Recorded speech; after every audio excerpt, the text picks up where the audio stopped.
জি, আসসালামু আলাইকুম। ওয়ালাইকুম আসসালাম।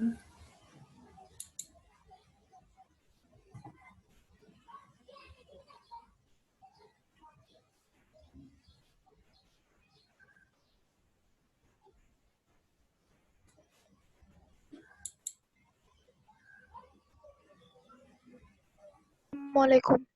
ওয়ালাইকুম আসসালাম।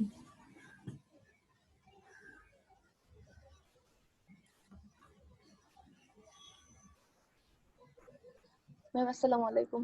ওয়ালাইকুম আসসালাম।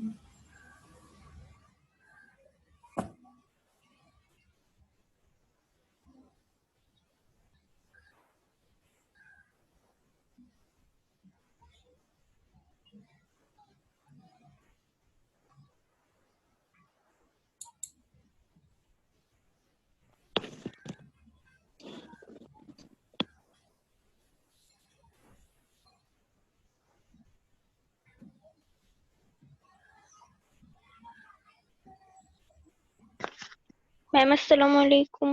ওয়ালাইকুম আসসালাম।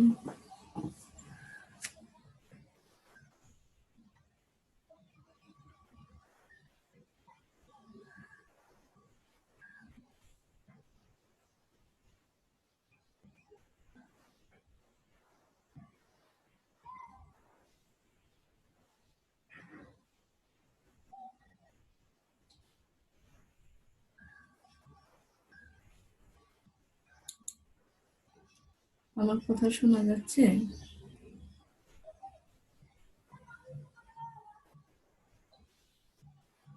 হ্যালো, কথা শোনা যাচ্ছে? বলো কেউ একজন। জি ম্যাম। আচ্ছা, ঠিক আছে, ধন্যবাদ।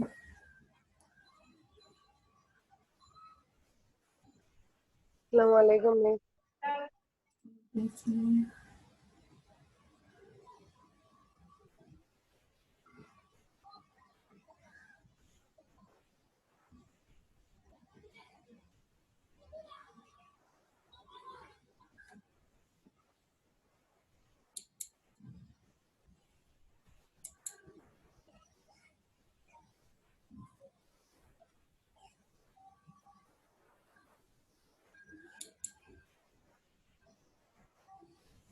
দেখতে দেখতে পাচ্ছ সবাই? জি মিস। আচ্ছা,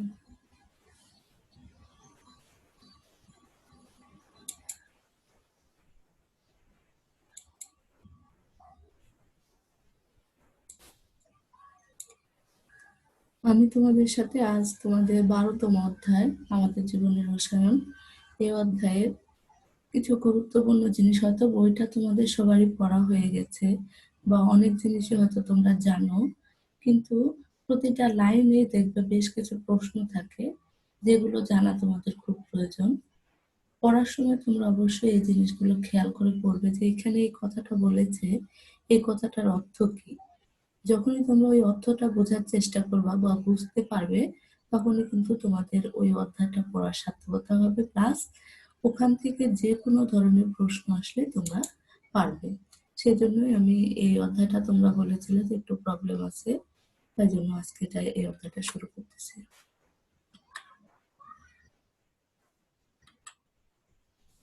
আচ্ছা, প্রথমে দেখো গৃহস্থালির রসায়ন, অর্থাৎ আমাদের দৈনন্দিন কাজে বেশ কিছু কাজে আমরা প্রায় রসায়নের অবদান অনুভব করি, যেগুলো হয়তো আমরা ওইভাবে খেয়াল করি না যে আসলে এগুলোই হচ্ছে রসায়ন, কিন্তু অ্যাকচুয়ালি আমাদের প্রাত্যহিক জীবনের প্রত্যেকটি কাজে রসায়ন খুব ভালোভাবে জড়িত।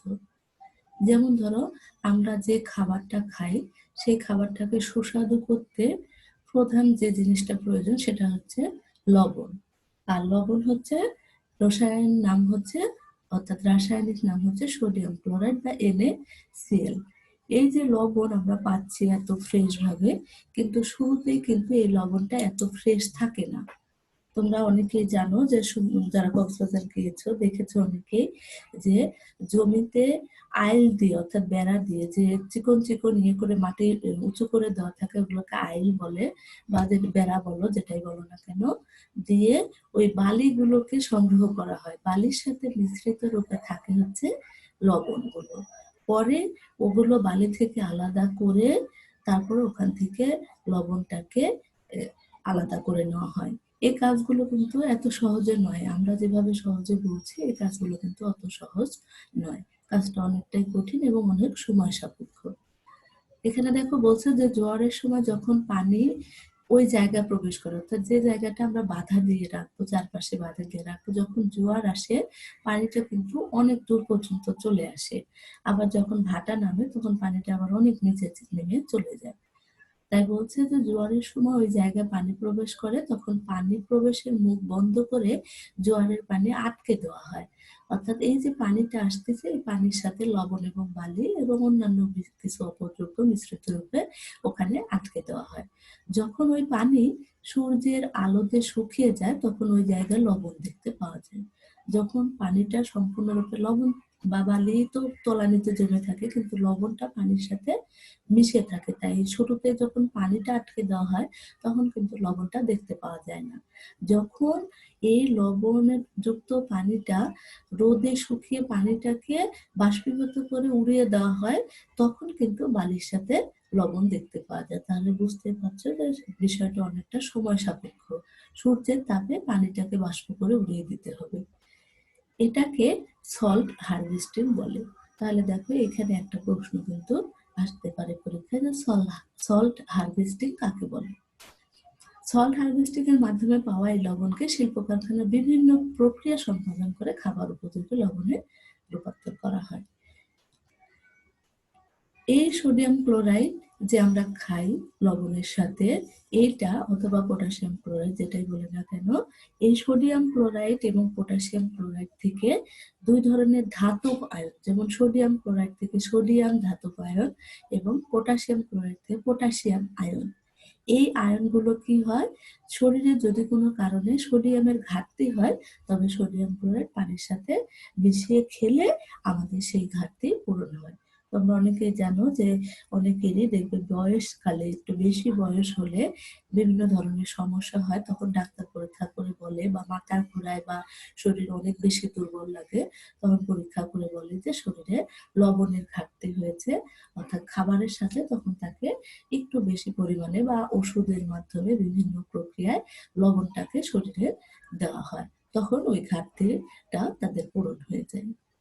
এবার এই সোডিয়াম ক্লোরাইড কি কি কাজে ব্যবহার করা হয়, ব্যবহারগুলো তোমরা সবাই জানো, যে ভাত এর সাথে আমরা যে তরকারি খাই সেই তরকারিকে সুস্বাদু করতে লবণ ব্যবহার করা হয়।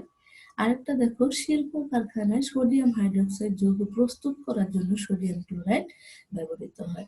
তাহলে দেখো এখানে বলছে সোডিয়াম হাইড্রোক্সাইড যৌগ প্রস্তুত করার জন্য, তাহলে সোডিয়াম হাইড্রোক্সাইড অ্যাকচুয়ালি কোথা থেকে তৈরি হচ্ছে সেটাই কিন্তু এখানে বলেছে যে সোডিয়াম ক্লোরাইড ব্যবহৃত করা হয়। তাহলে এখানে দেখো একটা বিক্রিয়া কিন্তু রয়ে গেছে যে সোডিয়াম ক্লোরাইড অ্যাকুয়াস অবস্থা অর্থাৎ জলীয় দ্রবণে যখন পানির সাথে অর্থাৎ লিকুইড পানির সাথে বিক্রিয়া করবে তখন হচ্ছে সোডিয়াম হাইড্রোক্সাইড তৈরি হবে, হাইড্রোজেন গ্যাস তৈরি হবে আর ক্লোরিন গ্যাস তৈরি হবে। এখানে সহজেই বলে দিয়েছে যে সোডিয়াম হাইড্রোক্সাইড যৌগ প্রস্তুত করার জন্য সোডিয়াম ক্লোরাইড ব্যবহৃত হয়, কিন্তু অ্যাকচুয়াল বিক্রিয়াটা হচ্ছে সোডিয়াম ক্লোরাইড পানির সাথে বিক্রিয়া করে সোডিয়াম হাইড্রোক্সাইড তৈরি হবে, হাইড্রোজেন গ্যাস তৈরি হবে, ক্লোরিন গ্যাস তৈরি হবে। আর সবশেষে রয়েছে ডায়রিয়া বা পানি শূন্যতা পূরণের জন্য। তোমরা এটা সবাই জানো যে কারো ডায়রিয়া হলে বা পানি শূন্যতা হলে আমরা খাবার স্যালাইনটা সবসময় খাই, সেটাতে প্রচুর পরিমাণে সোডিয়াম ক্লোরাইড দেওয়া থাকে। এরপরে বেকিং পাউডার। বাজারে দুই ধরনের বেকিং জিনিস পাওয়া যায়, একটা হচ্ছে বেকিং পাউডার, একটা হচ্ছে বেকিং সোডা। দুইটা জিনিস কিন্তু এক নয়। অনেকেই হয়তো মনে করো যে বেকিং পাউডার আর বেকিং সোডা একই জিনিস, কিন্তু রসায়ন যারা পড়েছে, যারা রসায়ন বুঝে তারা বুঝবে যে এইখানে কিছু পরিমাণে পার্থক্য রয়েছে। সেই পার্থক্যটা আমরা দেখবো। দেখো, বেকিং সোডা বা খাবার সোডার রাসায়নিক নাম হচ্ছে সোডিয়াম হাইড্রোজেন কার্বনেট বা সোডিয়াম বাইকার্বনেট। আমরা জানি একটা হাইড্রোজেন থাকলে আমরা সেটাকে বাইকার্বনেট বলি। বেকিং সোডা বা সোডিয়াম বাইকার্বনেট তৈরি করে তার মধ্যে টার্টারিক অ্যাসিড মেশালে বেকিং পাউডার তৈরি হয়। তাহলে দেখো অনেকটাই কিন্তু কেমিক্যালি দিক থেকে আলাদা, যে প্রথমে শুধুমাত্র যদি সোডিয়াম বাইকার্বনেট থাকে তাহলে সেটাকে আমরা বলবো বেকিং সোডা, কিন্তু যখনই এই বেকিং সোডার সাথে টার্টারিক অ্যাসিড মিশ্রিত করা হবে তখন ওইটার নাম হয়ে যাবে বেকিং পাউডার। আর বেকিং পাউডার সাধারণত প্রচলিতভাবে যে কাজে ব্যবহৃত হয় সেটা হচ্ছে কেক বানানোর কাজে। আমরা যে বিভিন্ন অকেশনে কেক নিয়ে অনুষ্ঠান করি বা হচ্ছে কেক বাসায় বানাই, এই কেকটাকে ফোলানোর কাজে কিন্তু ব্যবহৃত হয় হচ্ছে বেকিং পাউডার। তাহলে প্রথমে আমরা দেখে নিই যে বেকিং সোডা কিভাবে প্রস্তুত করব। এখানে দেখো, এখানে লাইনগুলো যে কথাগুলো বলা রয়েছে সেই কথাগুলো এখানে বিক্রিয়ার মাধ্যমে দেখানো হয়েছে, তাই আমি এই কথাগুলো পড়ে শোনাচ্ছি না, এগুলো তোমরা বই থেকে পড়ে নিবে। কিন্তু এখানে দেখো যে কার্বন ডাই অক্সাইড, অ্যামোনিয়া, পানি, এই তিনটা যৌগ পরস্পরের সাথে বিক্রিয়া করে অ্যামোনিয়াম বাইকার্বনেট প্রস্তুত করেছে। সবগুলো মিলে দেখো এখানে হচ্ছে নাইট্রোজেন একটা, হাইড্রোজেন হচ্ছে 3 আর 2 5, এখানে দেখো 4টা আর একটা 5টা, তাহলে সব মিলে দেখো অ্যামোনিয়াম বাইকার্বনেট উৎপন্ন হয়েছে।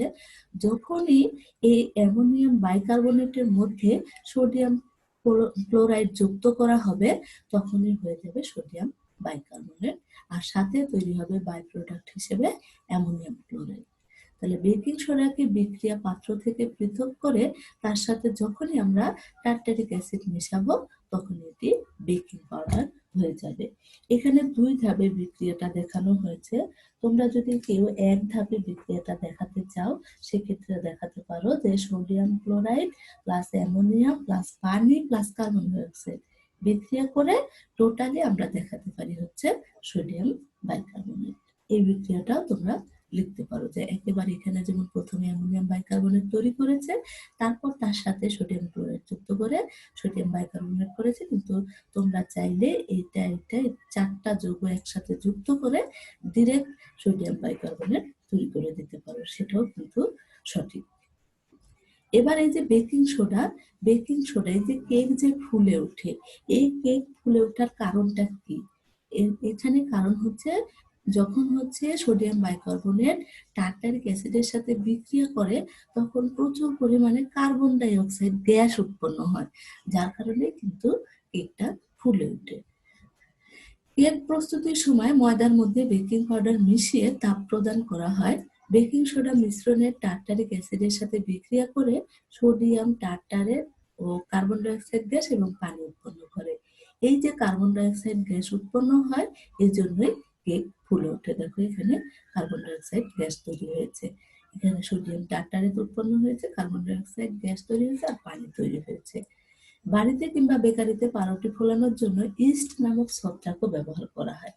এটাতে বেকিং পাউডার ছাড়া আরেকটা কাজ করা যেতে পারে, সেটা হচ্ছে পাউরুটি ফোলানোর ক্ষেত্রে ইস্ট হচ্ছে একটা বড় ধরনের যৌগ, যার হচ্ছে রাসায়নিক সংকেতটা আমি শুধু বলতেছি C19H14O2।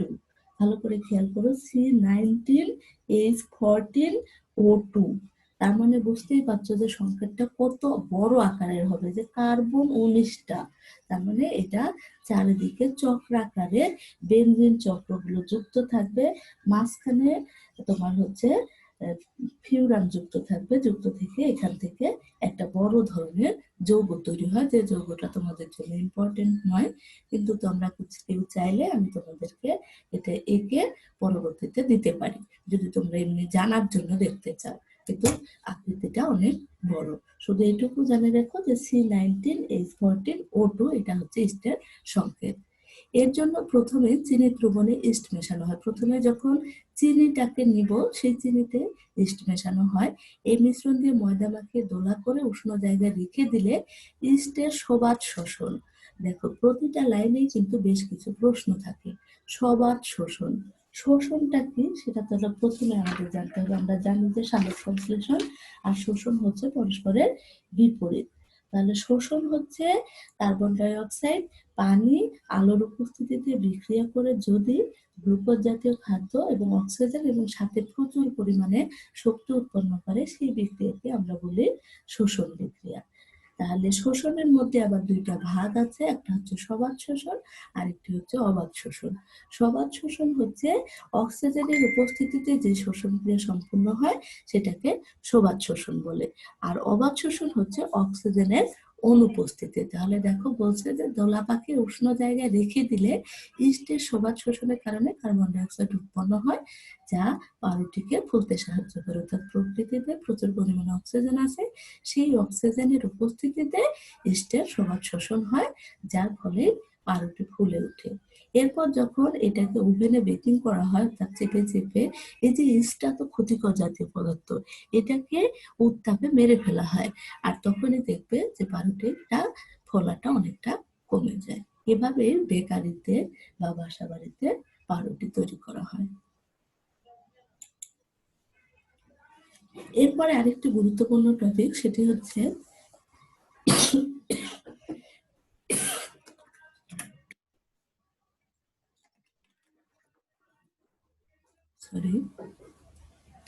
সিরকা বা ভিনেগার। ইথানোয়িক অ্যাসিডের 4 থেকে 10% জলীয় দ্রবণকে ভিনেগার বলে। এটা তোমরা সবাই জানো যে ভিনেগার কাকে বলে। আর ভিনেগার যে তরল পদার্থ, সেটিও সবাই জানো। সাধারণত বাসা বাড়িতে আচার তৈরি করতে, অর্থাৎ আচারকে দীর্ঘদিন ধরে সংরক্ষণ করার কাজে ইথানোয়িক অ্যাসিডের এই জলীয় দ্রবণটা ব্যবহার করা হয়, যেটাকে আমরা ভিনেগার বলে থাকি। ভিনেগার সাধারণত প্রস্তুত করা হয় দেখো অ্যালকোহল জাতীয় পদার্থ থেকে। কি বলেছে দেখো যে 25 ডিগ্রি সেন্টিগ্রেড থেকে 35 ডিগ্রি সেন্টিগ্রেড, অর্থাৎ তাপমাত্রার রেঞ্জ থাকবে 25 থেকে 35। একটি স্টিলের পাত্রে ইথানল এবং অ্যাসিটোব্যাক্টর হচ্ছে এক ধরনের এনজাইম, যেটা হচ্ছে এই বিক্রিয়াটাকে ঘটাতে সাহায্য করে। তাহলে যখন আমি বললাম এটা এক ধরনের এনজাইম, সাথে সাথে কিন্তু একটা প্রশ্ন এসে গেল যে এনজাইম কি। তাহলে এনজাইম কি? এনজাইম হচ্ছে এক ধরনের জৈব রাসায়নিক অনুঘটক বা উৎসেচক পদার্থ, যেটা কি করে বিভিন্ন রাসায়নিক বিক্রিয়ায় অংশগ্রহণ করে বিক্রিয়ার গতিকে ত্বরান্বিত করতে সাহায্য করে। তাহলে দেখো যে অ্যাসিটোব্যাক্টর এক ধরনের এনজাইম, আর এনজাইম হচ্ছে এক ধরনের রাসায়নিক অনুঘটক বা উৎসেচক, যেটা রাসায়নিক বিক্রিয়ার গতির হারকে ত্বরান্বিত করতে সাহায্য করে, অর্থাৎ বাড়াতে সাহায্য করে। তাহলে দেখো ভিনেগার বা অ্যাসিটিক অ্যাসিড বা ইথানোয়িক অ্যাসিড প্রস্তুত করা হচ্ছে তাহলে অ্যালকোহল থেকে। যদি অক্সিজেনের উপস্থিতিতে অ্যাসিটোব্যাক্টর এনজাইমের উপস্থিতিতে বিক্রিয়া ঘটানো হয়, তাহলে দেখো আমরা ইথানোয়িক অ্যাসিড পেয়ে যাচ্ছি, যেটাকে আমরা ভিনেগার বলে থাকি। সাথে পানি তৈরি হচ্ছে। অ্যাসিটিক অ্যাসিডে দেখো 4 থেকে 10%, তার মানে খুবই পরিমাণে ডাইলুট সলিউশন, অর্থাৎ এতে অ্যাসিডের পরিমাণ খুবই কম থাকে। অনেকেই হয়তো প্রশ্ন করতে পারো যে অ্যাসিড তো আমাদের শরীরের জন্য ক্ষতিকর, তাহলে অ্যাসিড কেন আমরা আচার সংরক্ষণে ব্যবহার করব, যেটা আমাদের শরীরের জন্য ক্ষতিকর। কিন্তু এখানে এত পরিমাণে পানি মিশ্রিত থাকে, দেখো 4 থেকে 10%, তার মানে 4 থেকে 10% শুধু অ্যাসিড থাকে, আর বাদ বাকিটা পুরোটাই, ধরো যদি 4 হয় তাহলে 96, যদি 10 হয় তাহলে 90, এই পরিমাণে পানি মেশানো থাকে। তাহলে এত পরিমাণ পানির মধ্যে যখন এই সালফিউরিক অ্যাসিড অ্যাসিটিক অ্যাসিডটা যুক্ত থাকে, তখন কিন্তু খুব কম পরিমাণে এই অ্যাসিডিক অবস্থাটা থাকে, এখানে বেশিরভাগ পরিমাণে পানি থাকে, যার কারণে এটা আচারের সাথে ব্যবহার করে খেলে তেমন বেশি ক্ষতি আমাদের হবে না, বা ক্ষতি হয় না বললেই চলে। এটাকে বাজারে আরেকটা নামে চেনে, সেটা হচ্ছে সিরকা। ভিনেগারকে কিন্তু আরেকটা নামে চেনা হয়, সেটা হচ্ছে সিরকা। আচারকে ব্যাকটেরিয়া আক্রমণ করে। তোমরা জানো যে আচার দীর্ঘদিন ধরে রেখে দিলে, এখন তো ঘরে ঘরে ফ্রিজ হয়েছে, কিন্তু অতীতে যখন ফ্রিজ ছিল না তখন মানুষ আচারটাকে দীর্ঘদিন ধরে সরিষার তেলে বা এই ভিনেগারও তখন এত বেশি প্রচলিত ছিল না, থাকলেও গ্রামের মানুষ তেমন চিনত না, শহরের মানুষরা হয়তো কিছুটা চিনত। তখন কিন্তু রোদে শুকিয়ে, অর্থাৎ যে ব্যাকটেরিয়া, ক্ষতিকর ধরনের ব্যাকটেরিয়া বা সাদা হয়ে যাবে, যেটাকে আমরা বলি ছাতা পড়া বলি যেটা গ্রামে, ওই রকম হলে তখন আমরা ওটাকে রোদে দিলে আবার ওটা ব্যাকটেরিয়াটা নষ্ট হয়ে যায়। বর্তমানে এই কাজটা করা হয়, ফ্রিজে রেখে দিলেও দীর্ঘদিন সংরক্ষণ থাকে। সাথে যদি আমরা কিছু পরিমাণে সিরকা বা ভিনেগার ব্যবহার করি, তাহলে কিন্তু এটা আরো দীর্ঘদিন ধরে আচারটাকে সংরক্ষণ করা যায়। ভিনেগারের মূল উপাদান তোমরা দেখলে যে ইথানোয়িক অ্যাসিড। এই ভিনেগার যখন আচারের মধ্যে দেওয়া হয়, তখন ইথানোয়িক অ্যাসিড কর্তৃক ত্যাগকৃত প্রোটন, আমরা জানি যে অ্যাসিড যখন আয়নিত হয় তখন H+ আয়ন দেয়। এই যে প্রোটন আয়ন বা H+ আয়ন এটাই ব্যাকটেরিয়াকে ধ্বংস করে এবং খাদ্যকে দীর্ঘকাল ব্যাকটেরিয়ার আক্রমণ থেকে রক্ষা করে। এভাবে ভিনেগার খাদ্য সংরক্ষণে ব্যবহৃত হয়ে আসছে। তাহলে দেখো যে এখানেও কিন্তু প্রত্যেকটা লাইনে বেশ কিছু প্রশ্ন আমরা জানলাম। এরপরে কমল পানীয়, যেটা তোমাদের এজের ছেলে মেয়েদের খুব প্রিয়, শুধু তোমাদের না, বর্তমানে সবাই কোমল পানীয় খুব পছন্দ করে। আর এই কোমল পানীয় হচ্ছে ঠান্ডা অবস্থায় এবং উচ্চ চাপে পানিতে কার্বন ডাই অক্সাইড গ্যাস দ্রবীভূত করে কোমল পানীয় তৈরি করা হয়। যার কারণে কিন্তু যখন আমরা বোতল ঝাঁকাই তখন দেখবে বোতল যখন ঝাঁকানো হয় তখন বোতলের মধ্যে এক ধরনের বুদবুদ তৈরি হয়। এই বুদবুদটা কিন্তু তৈরি হয় হচ্ছে এখানে প্রচুর পরিমাণে কার্বন ডাই অক্সাইড যুক্ত থাকে বা পানিতে মিশ্রিত থাকে। আর এই বুদবুদটা যখনই দেখবে যে মুখটা খুলে দিলে ঝাঁকিয়ে তখন দেখবে অনেক দূরে বাম করে উপরে উঠে যায়। তার মানে হচ্ছে কি দাঁড়ালো যে এখানে প্রচুর পরিমাণে কার্বন ডাই অক্সাইড কোমল পানীয়তে যুক্ত থাকে। কোমল পানীয়তে কার্বন ডাই অক্সাইড এবং পানি বিক্রিয়া করে কার্বনিক অ্যাসিড উৎপন্ন করে। এবার যে কার্বন ডাই অক্সাইড ওখানে থাকে পানির সাথে যে বিক্রিয়া করছে করে দেখো কার্বন ডাই অক্সাইড CO2 আর পানি হচ্ছে H2O, দুইটা মিলে এক ধরনের অ্যাসিড তৈরি করে যেটাকে কার্বনিক অ্যাসিড বলে।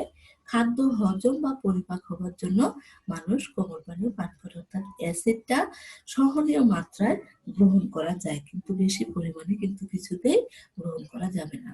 তাই দেখা যায় অনেক সময় আমরা যখন একটু রিচ খাবারগুলো খাই তখন খাওয়ার পরে একটু খারাপ লাগে, তখন যদি আমরা এই কোমল পানীয়গুলো খাই তখন আস্তে করে আমাদের হজম প্রক্রিয়াটা শিথিল হয়ে যায়, তো সহজ হয়ে যায়, যার কারণে আমরা সমস্যাগুলো ফেস করি না, তখন ওই সমস্যা থেকে পার হয়ে যায়। কিন্তু একটা বিষয় খেয়াল রাখতে হবে, এক্সেস কিন্তু কোনো কিছুই খাওয়া যাবে না। এরপরে হচ্ছে পরিষ্কার পরিচ্ছন্নতার রসায়ন। তাহলে দেখো এখন পর্যন্ত যে জিনিসগুলো আমরা দেখলাম সবগুলোই কিন্তু আমাদের দৈনন্দিন জীবনের সাথে খুবই ওতপ্রোতভাবে জড়িত। এবার আমরা জানবো যে পরিষ্কার পরিচ্ছন্নতা শুধু বাসা বাড়ি না, অফিস আদালত থেকে শুরু করে সবকিছুতে পরিষ্কার পরিচ্ছন্নতার কাজে কিন্তু রসায়নের অবদান অনবদ্য। এটা আমরা কিছুতেই অস্বীকার করতে পারবো না। প্রথমেই দেখো কাপড় কাচার সোডা। কাপড় কাচার সোডা, কাপড় আমরা কিছুদিন ব্যবহার করলে দেখবে কাপড়ে এক ধরনের ময়লা আটকে যায়, যখন কাপড় দেখতেও বিশ্রী লাগে, প্লাস হচ্ছে কাপড়গুলোর রঙও কিন্তু আলাদা হয়ে যায়। কাপড়গুলো ময়লা হওয়ার কারণে কাপড়ের কিন্তু গুণাগুণ, অর্থাৎ সুতার যে গুণাগুণ থাকে সেটাও কিন্তু নষ্ট হয়ে যেতে বসে। তাই আমরা প্রতি সপ্তাহে বা একদিন পর পর বা প্রতিদিনই কাপড়গুলো কাচি বা কাপড়গুলো পরিষ্কার করি। সেই পরিষ্কার কাজে ব্যবহার করা হয় সোডা। যদিও বর্তমানে এই সোডাটা প্রচলিত নেই বললেই চলে, আমরা বর্তমানে ডিটারজেন্টটা বেশি ব্যবহার করি, প্লাস কাপড় কাচার যে সাবানগুলো রয়েছে লন্ড্রি সোপ যেটাকে বলি আমরা, সেগুলো ব্যবহার করি। কিন্তু অতীতে তোমরা যারা গ্রামে গিয়েছো বা গ্রামে বড় হয়েছে তারা হয়তো বুঝবে, কিন্তু শহরে যারা বড় হয়েছে তারা এই জিনিসগুলো বুঝবেই না, যে কাপড় কাচার সোডা চুলার উপরে বা যেটা আমরা এখন গ্যাসের চুলা বলি, কিন্তু গ্রামে তো সবগুলো এখন খড়ির চুলা, এই চুলার উপরে বড় পাতিল দিয়ে অনেক পরিমাণে পানি দেওয়া হতো। তারপরে ওই পানির মধ্যে এই কাপড় কাচার সোডা অনেকটা পরিমাণ দিয়ে দেওয়া হতো, দিয়ে ওর মধ্যে যে কাপড়গুলো সুতি কাপড়, যেগুলো সুতি কাপড় অনেক বেশি ময়লা হয়, বিছানার চাদর থেকে শুরু করে এই ধরনের কাপড়, এগুলো ওই পানির মধ্যে চুবিয়ে অনেকক্ষণ পরিমাণে জাল দেওয়া হতো, মানে ওইটাকে ফুটানো হতো, পানিটাকে ফুটানো হতো, ফুটিয়ে তারপরে ওগুলো বের করে এনে পানিতে ধুয়ে ফেলা হতো। এভাবে কিন্তু অতীতে মানুষ কাপড় কাচতো, সেখান থেকেই এটাকে নাম হিসেবে দেওয়া হয়েছে কাপড় কাচা সোডা। এই কাপড় কাচা সোডা হচ্ছে সোডিয়াম কার্বনেট। সোডিয়াম কার্বনেটের সাথে যখন 10 অণু পানি থাকবে তখন সেটা কাপড় কাচা সোডা রাসায়নিক সংকেত হবে, যার কারণে দেখবে যে কাপড় কাচা সোডা বা ডিটারজেন্ট বলো বা যেটাই বলো দীর্ঘদিন রেখে দিলে দেখবে কিছুটা পরিমাণে পানি পানি হয়ে যায়। তো প্রথমে যে পাউডার আকারে রাখছো কিছুদিন পরে দেখবে ওটা কিছুটা ভেজা ভেজা হয়ে যাবে, কারণ এতে কিছু পরিমাণে পানি থাকে। এই কাপড় কাচার সোডা কিভাবে প্রস্তুত করা হয় দেখো, যে সোডিয়াম হাইড্রোক্সাইড কার্বন ডাই অক্সাইডের সাথে প্রথমে যখন বিক্রিয়া করে তখন হচ্ছে সোডিয়াম কার্বনেট তৈরি হচ্ছে। পরে যখন সোডিয়াম কার্বনেট 10 অণু পানির সাথে, যেহেতু 10 অণু পানি থাকে যেটাকে আমরা ডেকাহাইড্রেট বলি, কার্বনেট ডেকাহাইড্রেট, তাহলে ডেকাহাইড্রেট মানে হচ্ছে 10 অণু পানি। তাহলে সোডিয়াম কার্বনেট 10 অণু পানির সাথে বিক্রিয়া করে সোডিয়াম কার্বনেট ইনটু 10 অণু পানি, অর্থাৎ এর সাথে 10 অণু পানি যুক্ত থাকে। এই কাপড় কাচা সোডা কেন ব্যবহার করা হতো? কাপড় পরিষ্কার করতে কাপড় কাচা সোডা ব্যবহার করা হয়। এরপরে আরেকটি যেটা গৃহস্থলীর দৈনন্দিন যে কাজটা, সেটা হচ্ছে টয়লেট ক্লিনার। টয়লেটটা কিন্তু খুব তাড়াতাড়ি নোংরা হয়, যেটা পরিষ্কার করতে বিভিন্ন ধরনের পরিষ্কারক বাজারে পাওয়া যায়। সেইটার মূল উপাদান হচ্ছে সোডিয়াম হাইড্রোক্সাইড। দেখো, যে মূল উপাদান হচ্ছে সোডিয়াম হাইড্রোক্সাইড। টয়লেট ক্লিনারে সোডিয়াম হাইড্রোক্সাইডের সাথে সোডিয়াম হাইপোক্লোরাইড, এটা হচ্ছে সোডিয়াম হাইপোক্লোরাইড NaOCl মিশ্রিত থাকে। বেসিন বা কমোড ইত্যাদি পরিষ্কার করার জন্য টয়লেট ক্লিনার ব্যবহার করা হয়। টয়লেট, বেসিন, কমোড ইত্যাদিতে চর্বি জাতীয় পদার্থ, প্রোটিন জাতীয় পদার্থ, বিভিন্ন রং এর জৈব পদার্থ, অজৈব পদার্থ, রোগ জীবাণু ইত্যাদি থাকে। যখন টয়লেট, বেসিন, কমোড ইত্যাদি টয়লেট ক্লিনার যোগ করা হয় তখন সোডিয়াম হাইড্রোক্সাইড চর্বি জাতীয় পদার্থ, প্রোটিন জাতীয় পদার্থ ইত্যাদির সাথে বিক্রিয়া করে সোডিয়াম হাইপোক্লোরাইড বিভিন্ন রঙের পদার্থ এবং রোগ জীবাণুর সাথে বিক্রিয়া করে এদের কার্যকারিতা নষ্ট করে। কিভাবে নষ্ট করে সেটা আমরা একটু পরে দেখবো। যে সোডিয়াম যে হাইড্রোক্সাইড যখন এই টয়লেট, কমোড বা বেসিনের রাসায়নিক যে পদার্থগুলো জমে থাকে, বা হচ্ছে টয়লেটে যে প্রোটিন জাতীয় পদার্থ বা চর্বি জাতীয় পদার্থ যে পড়ে থাকে, বা কাপড় থেকে যখন কাপড় পরিষ্কার করি সেখান থেকে ময়লাগুলো কিন্তু টয়লেটের ফ্লোরে কিন্তু লেগে যায়। এইগুলো কিন্তু সাধারণত পানি দিয়ে ধুলে এই ময়লাগুলো যায় না, সেজন্য আমরা টয়লেট ক্লিনার ব্যবহার করি। এই টয়লেট ক্লিনারে সোডিয়াম হাইড্রোক্সাইড যখন যুক্ত করা হবে, টয়লেটের এই অপরিষ্কার জায়গায় যখন সোডিয়াম হাইড্রোক্সাইড দেওয়া হবে তখন সোডিয়াম হাইপোক্লোরাইট উৎপন্ন হয়।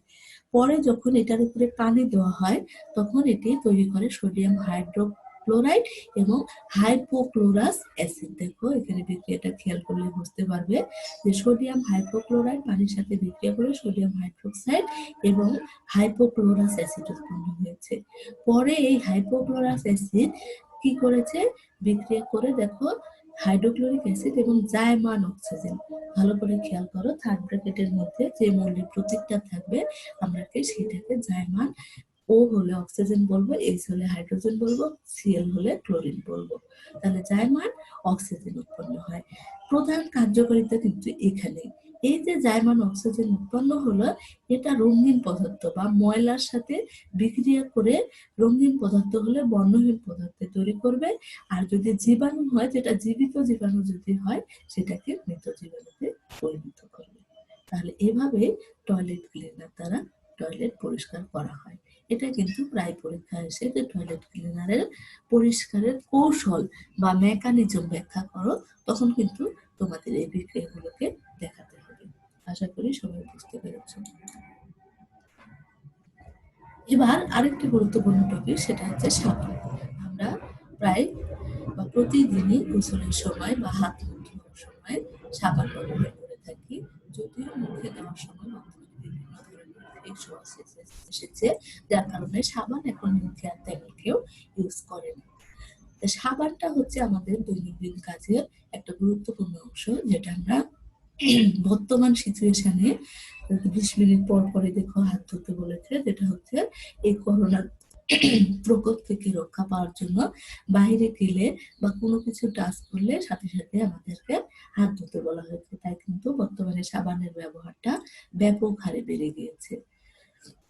এই সাবান হচ্ছে উচ্চতর ফ্যাটি অ্যাসিডের সোডিয়াম লবণ। এখানে আর দিয়ে অ্যালকাইল গ্রুপ বোঝানো হয়েছে। সেই অ্যালকাইল গ্রুপটা অনেক বড় হতে পারে, ছোট হতে পারে, তবে ম্যাক্সিমাম ক্ষেত্রে অ্যালকাইল গ্রুপগুলো অনেক বড় হবে। তাহলে সোডিয়াম লবণ বা উচ্চতর ফ্যাটি অ্যাসিডের পটাশিয়াম লবণ, এখানে সোডিয়ামও হতে পারে, পটাশিয়ামও হতে পারে। সোডিয়াম আর পটাশিয়ামের মধ্যে একটা মেন পার্থক্য হচ্ছে সোডিয়াম দিলে সেই সাবানটাতে ক্ষারের পরিমাণ একটু বেশি থাকে, যেহেতু সোডিয়াম হচ্ছে ক্ষার ধাতু সব থেকে উপরের ধাতু, আর পটাশিয়াম হচ্ছে তারপরে, অর্থাৎ এর ক্ষারত্ব কিছুটা পরিমাণে কমতে থাকে। তাহলে হচ্ছে কি দাঁড়ালো, যে সোডিয়াম হচ্ছে অধিক ক্ষারযুক্ত সাবান, যেগুলো আমরা কাপড় কাচতে ব্যবহার করি, আর হচ্ছে পটাশিয়াম হচ্ছে যেগুলো সাধারণত একটু ক্ষারের পরিমাণ কম থাকে, যেগুলো সাধারণত ব্যবহার করা হয় হচ্ছে কি কাজে, আমাদের শরীর পরিষ্কার করতে যেটি ব্যবহার করা, বা হাত মুখ ধুইতে যেটি ব্যবহার করা হয়। তাহলে দুইটা লবণ হতে পারে, একটা হচ্ছে সোডিয়ামের লবণ অথবা পটাশিয়াম লবণ। এখানে আর কি অ্যালকাইল মূলক বলা হয়, আমি আগে বললাম যে আরের সাধারণ সংকেত তোমরা সবাই জানো, যে একটা হাইড্রোজেন যখন রিপ্লেস হয়ে যাবে, অর্থাৎ CnH2n+2 অ্যালকেন থেকে যখন একটা হাইড্রোজেন বের হয়ে যায়, তখন CnH2n+1 হয় বা অ্যালকাইল মূলক হয়। এন এর মান দেখো হতে পারে 12 থেকে 18 পর্যন্ত, তার মানে বুঝতেই পারছো যে সংকেতটা অনেক বড় হয়। যেমন সোডিয়াম স্টিয়ারেট সাবানের সাথে সোডিয়াম হাইড্রোক্সাইড বা পটাশিয়াম সোডিয়াম স্টিয়ারেট সাবানের সংকেত হচ্ছে C17H35COONA, এবং পটাশিয়াম স্টিয়ারেট সাবানের সংকেত হচ্ছে C17H35। শুধুমাত্র একটাই পার্থক্য, যখন সোডিয়াম স্টিয়ারেট হবে তখন সোডিয়াম হবে, যখন পটাশিয়াম স্টিয়ারেট হবে তখন পটাশিয়াম হবে। আচ্ছা মৌ, তুমি শুরুর দেখে কিন্তু একবার দিয়ে দিও আমাকে, এখনই একবার দিয়ে দাও, আর একদম শেষে 2-3 মিনিট আগে আর একবার স্ক্রিনশট দিয়ে আমাকে পাঠিয়ে দেবে। তেল বা চর্বির সাথে সোডিয়াম হাইড্রোক্সাইড বা পটাশিয়াম হাইড্রোক্সাইড বিক্রিয়া করে সাবান এবং গ্লিসারিন তৈরি হয়, এবং গ্লিসারিনের মিশ্রণের মধ্যে যখন সোডিয়াম ক্লোরাইড যোগ করা হয়, তখন গ্লিসারিন পাত্রের নিচে অবস্থান করে এবং সাবানের অণুগুলো সোডিয়াম ক্লোরাইডকে ঘিরে একত্রে হয়ে পাত্রের উপরের দিকে কেকের আকারে ভেসে ওঠে। তোমরা যখন কেমিস্ট্রি রিলেটেড পড়াশোনা যদি কেউ চালিয়ে যেতে থাকো, অনার্স লেভেলে তোমরা এই সাবান প্রস্তুত করা শিখবে। আমরা নিজেরাও ল্যাবে সাবান তৈরি করেছি, কিন্তু সেই সাবানটা হাতে বা শরীরের অন্য কোথাও ইউজ করার জন্য গ্রহণযোগ্য নয়, কেননা ওতে কিছু পরিমাণে ক্ষার থাকে, যেগুলো ল্যাবে নিয়ে, উন্নতর ল্যাবে নিয়ে বা যেগুলোতে সাবান তৈরি করা হয় সেখানে বিভিন্ন ধরনের পারফিউম প্লাস ক্ষারত্ব কমানোর জন্য বেশ কিছু রিএজেন্ট যুক্ত করা হয়। কিন্তু তোমরা যারা কেমিস্ট্রি রিলেটেড পড়াশোনা করবে, তখন অনার্সে তোমরা এই সাবানটা তৈরি করতে শিখবে। ওই সাবানটা কি হবে, উপরের দিকে ওই যে বলছে দেখো কেকের আকারে ভেসে উঠবে। সোপ কেক, এটাকে সোপ কেক বলে। এই সোপ কেককে ছাঁকনির সাহায্যে ছেঁকে পৃথক করে বিভিন্ন আকৃতির ছাঁচে নিয়ে সাবান বিভিন্ন আকৃতির ছাঁচ দ্বারা তৈরি করা হয়। এই সাবান দুই ধরনের, একটা যেন প্রসাধনী সাবান আর একটা হচ্ছে লন্ড্রি সাবান। এগুলো তোমরা রিডিং পড়ে নেবে, কিন্তু আমার একটা বিষয় এখানে জানানো দরকার, যে সাবানের রিয়াকশনটা কিন্তু এখানে নেই, তাই রিয়াকশনটা তোমরা নিজেরা পড়ে ফেলবে। প্লাস আমি তোমাদের একবার বলবো, জানি না তোমরা কতটুকু মনে রাখতে পারবে। আমরা তেল বা চর্বি, এটা সংকেত হিসেবে বলতে পারি, দেখো CH2O C17H35, দেখো CH2O C17H35, প্রথমে যে CH2 বললাম, সেই সি এর সাথে আরেকটা বন্ধন দিয়ে হবে CHOCO C17H35, 35 বা 35 যেটাই বলি না কেন, পরে আরেকটা যুক্ত হবে CH2OCO C17H35। আরেকবার বলছি আমি, 3টা কার্বন স্ট্রেট আকারে যুক্ত হবে। ধরো এখানে একটা কার্বন থাকলো, এখানে যুক্ত হবে CH2OCO C17H35।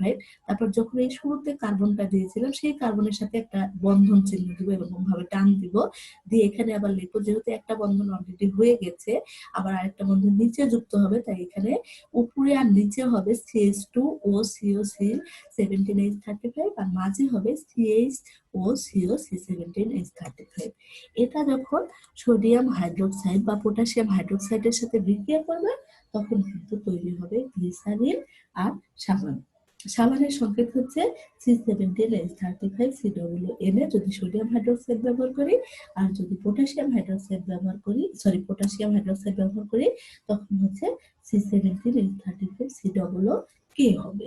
আর গ্লিসারিন যে তৈরি হবে, গ্লিসারিনের সংকেত হচ্ছে CH2OH, নিচে কার্বনের সাথে বন্ধন চিহ্ন দিয়ে CHOH, আবার কার্বনের সাথে বন্ধন চিহ্ন দিয়ে CH2OH। এটা হচ্ছে সাবান তৈরির বিক্রিয়া, যেটাকে আমরা সাবানায়ন বলে থাকি। বর্তমানে বিভিন্ন ধরনের সাবান বাজারে প্রচলিত রয়েছে এবং তেল ও চর্বি থেকে কিন্তু এই সাবানটা তৈরি করা হয়। এর মধ্যে দুই ধরনের তেল বা চর্বি ব্যবহার করা হয়, কিছু হচ্ছে সম্পৃক্ত আর কিছু হচ্ছে অসম্পৃক্ত। সম্পৃক্ত হচ্ছে যাদের কার্বন কার্বন সিঙ্গেল বন্ধন অবস্থিত, অর্থাৎ কার্বন কার্বন এক বন্ধন, সেটা হচ্ছে সম্পৃক্ত, আর যেটাতে কার্বন কার্বন দ্বিবন্ধন সেটা হচ্ছে অসম্পৃক্ত। এরকম বেশ কিছু তেল বাজারে প্রচলিত রয়েছে। নারিকেলের তেল, জলপাই থেকে যে তেল পাওয়া যায় সেটাকে আমরা অলিভ অয়েল বলে থাকি। এরকম কিছু অসম্পৃক্ত ফ্যাটি অ্যাসিড রয়েছে, এগুলো থেকে সাধারণত সাবান প্রস্তুত করা হয়। এরপরে হচ্ছে ডিটারজেন্ট। ডিটারজেন্টটাও আমাদের জন্য খুব গুরুত্বপূর্ণ, আমরা কাপড় কাচতে ডিটারজেন্ট ব্যবহার করে থাকি। সেই ডিটারজেন্টটা হচ্ছে লোরাইল অ্যালকোহলের সাথে সালফিউরিক অ্যাসিড বিক্রিয়া করে লোরাইল হাইড্রোজেন, এটা হচ্ছে লোরাইল অ্যালকোহল, এটা যখন হাইড্রোজেন সালফেটের সাথে লোরাইল হাইড্রোজেন সালফেটের সালফিউরিক অ্যাসিডের সাথে বিক্রিয়া করবে, তখন লোরাইল হাইড্রোজেন সালফেট এবং পানি উৎপন্ন করে। এই লোরাইল হাইড্রোজেন সালফেট এর সাথে সোডিয়াম হাইড্রোক্সাইড পুনরায় বিক্রিয়া করে সোডিয়াম লোরাইল সালফেট এবং পানি উৎপন্ন করে।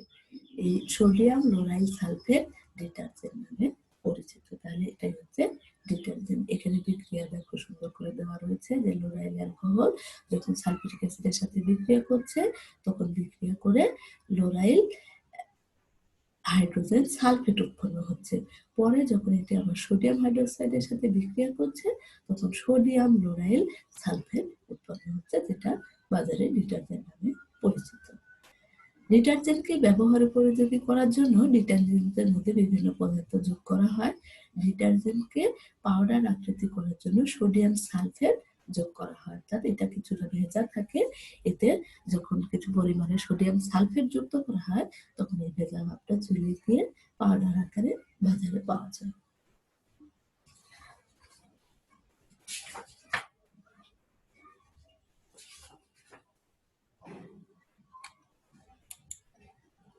আচ্ছা, এরপরে মনে হয় আর পড়ার সময় আমরা পাবো না, আমরা নাম প্রেজেন্ট করবো, এটুকু আর আমরা পড়াবো না। নেক্সট ক্লাসে এগুলো পড়াবো। আশা করি তোমরা যেগুলো পড়িয়েছি সেগুলো যদি মনোযোগ দিয়ে শুনে থাকো, তাহলে কিছু পরিমাণে বুঝতে পেরেছো।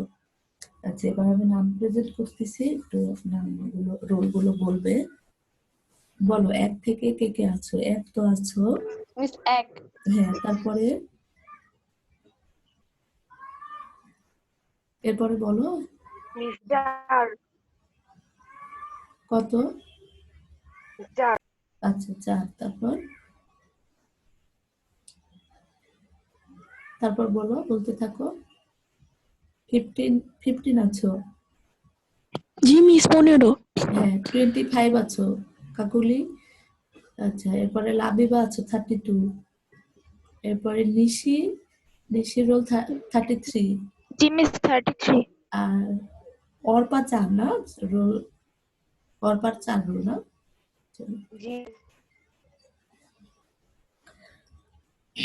আচ্ছা, আজকের ক্লাস থেকে কারো যদি কোনো প্রশ্ন থাকে জিজ্ঞেস করতে পারো, না থাকলেও বলো যে কোনো প্রশ্ন নেই, এটা বললে আমি ক্লাসটা শেষ করে দেবো আর কি। যদি থাকে তাহলে সেটা বলো। আচ্ছা, কারো কোনো প্রশ্ন নেই, ঠিক আছে। তাহলে সবাইকে ধন্যবাদ। তোমরা হচ্ছে যে পর্যন্ত পড়ালাম এই পর্যন্ত ভালোভাবে পড়বে। আমি আগামী ক্লাসে সাবান ডিটারজেন্ট দ্বারা কিভাবে ময়লা পরিষ্কার করা হয়, ক্লাস 12 অধ্যায়ের আরো কিছু গুরুত্বপূর্ণ টপিকস আছে, সেগুলো নিয়ে তোমাদের সাথে আলোচনা করব। তোমরা বাসায় ভালো করে পড়াশোনা করো। সবাইকে ধন্যবাদ, ঠিক আছে। আসসালামু আলাইকুম মিস। আসসালামু আলাইকুম।